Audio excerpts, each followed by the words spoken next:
Good morning students. आज के इस क्लास में आपका स्वागत है। आज का हमारा नया चैप्टर स्टार्ट हो रहा है, pair of linear equations in two variables. बच्चों, जैसे कि आप जब भी ये चैप्टर पिछली क्लास में 9th क्लास में भी पढ़ चुके हैं आप लोग।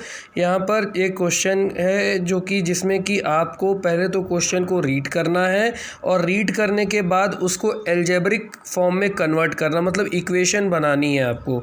इक्वेशन बनाने के बाद उसको फिर ज्योमेट्रिकली ग्राफ पर शो करना है। तो जैसे यहाँ से आप क्वेश्चन को यहाँ से बहुत ध्यान से पढ़ेंगे। अगला went to fair in her village, she wanted to enjoy rides on the giant wheel and play hoopla, a game in which you throw a ring. आप लोग ये गेम जानते हैं, दो तरीके के वर्क कर रही हैं एक मेले में जाकर, जिसमें कि एक जाइंट व्हील यानी कि झूले पे झूल रही हैं और एक गेम खेल रही हैं जिसमें एक रिंग होता है, आप लोग यहाँ देख रहे हैं, और उसमें रिंग फेंक किसी भी ऑब्जेक्ट पर वो रिंग को फेंका जाता है। ये दो गेम को खेल रही हैं, बस हमें इतना समझ के चलना, दो वर्क ये कर रही हैं।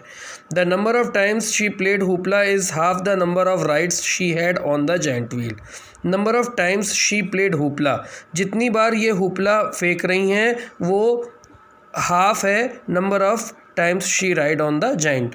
तो देखिए यहाँ पर आप लोग नेक्स्ट पेज में उन्होंने इसको लेट कर लिया कि अखिला जो है वो नंबर ऑफ़ टाइम्स हुपला कितनी बार खेल रही हैं, वाई टाइम्स, और जाइंट व्हील्स पर एक्स टाइम्स वो मूव कर रही हैं। तो हुपला जो है वो जाइंट व्हील का हाफ है, यानी वाई इक्वल्स टू 1/2x।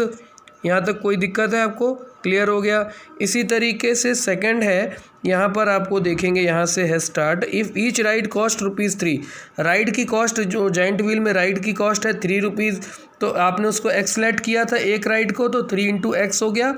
उसके बाद ₹4 हुपला की कॉस्ट है, एक हुपला की कॉस्ट है ₹4, तो 4 उसको आपने वाई लेट किया था यहाँ पर हुपला को, यहाँ देखिए ध्यान से, हुपला को आपने वाई लेट किया हुआ था, इसीलिए 3 × x और 4 × y, और दोनों को मिलाकर आपको ₹20 खर्च करने हैं। तो मिलाने मतलब प्लस करना, तो 3x + 4y = ₹20। इस प्रकार से आपकी ये दो इक्वेशन तैयार हुई। यहाँ तक कोई डाउट है किसी को? क्लियर है ना? अच्छा, अब जैसे आपने ये दो इक्वेशन क्लियर की, अब आपको इन दो इक्वेशन को सॉल्व करना है। बेटा जब हम लोग इन दो इक्वेशन को सॉल्व किस तरीके से सॉल्व करें और कैसे इनसे स्ट्रेट लाइन क्रिएट करें, तो इसको स्ट्रेट लाइन क्रिएट करने के लिए आपको याद होगा आप लोगों ने इक्वेशंस बनाई थी। आप लोग ध्यान कीजिए, आप लोगों ने इक्वेशंस बनाई थी। तो आप क्या करते हो, कैसे करते हो? जैसे कि यहाँ पर y = 1/2x है, तो एक बार x की जगह पर 0 लिखते हो तो y की वैल्यू 0 आ गई, फिर x की वैल्यू 1 2 3 ऐसे पुटअप करते हो तो आपको कई इक्वेशंस ऐसे कई सारी आपको कोऑर्डिनेट्स मिलते चले जाते हैं। इसी तरीके से सेकेंड इक्वेशन में भी आपने x की जगह पर 0 पुटअप किया तो y की वैल्यू आ गई 5 इस वाली इक्वेशन में, तो y की वैल्यू 5 आ गई। अब आपने x की जगह पर फिर 1 पुटअप किया, 2 पुटअप किया, 3 पुटअप किया, 4 पुटअप किया, तो y की वैल्यू आपको मिलती चली गई। इस तरीके से आपको कोऑर्डिनेट मिल गए 0,0 2,1, इसमें कोऑर्डिनेट मिल गए 0,5 20/3,0 4,2।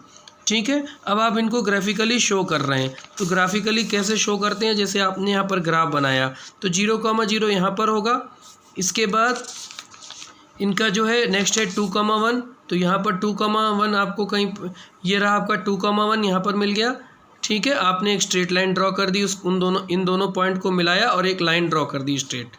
अब आपने दूसरा जो सेकंड इक्वेशन है उसके कोऑर्डिनेट्स क्या हैं, पहला 0,5 यहाँ पर आपको मिलेगा, वाई एक्सिस पर मिला। उसके बाद आपका नेक्स्ट कोऑर्डिनेट है 20/3,0 20/3 यानी कि 6 पॉइंट समथिंग होगा, 0 जो कि आपका यहाँ पर इस जगह पर मिला 6 पर, और उसके बाद 6 पॉइंट समथिंग है इसलिए 6 और 7 के बीच में ये पॉइंट मिलेगा।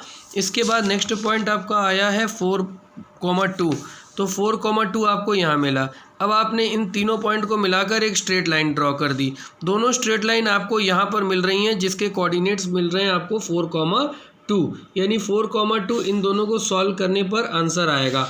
और आप देख रहे हैं दोनों स्ट्रेट लाइन एक दूसरे को कट कर रही हैं, तो इसके 3 कॉन्सेप्ट हैं, जिसमें कि या तो स्ट्रेट लाइन एक दूसरे को एक पॉइंट पर कट करेंगी, या तो स्ट्रेट लाइन एक दूसरे के पैरेलल इस तरीके से होंगी, या एक दूसरे को कट करेंगी, या एक दूसरे के ऊपर ओवरलैप्ड होंगी। जैसे कि आप एक पेपर के ऊपर दूसरा पेपर अगर रख देते हैं तो वो ओवरलैप्ड हो जा रहा है, जस्ट उसी तरीके से ये ओवरलैप्ड होंगी लाइन।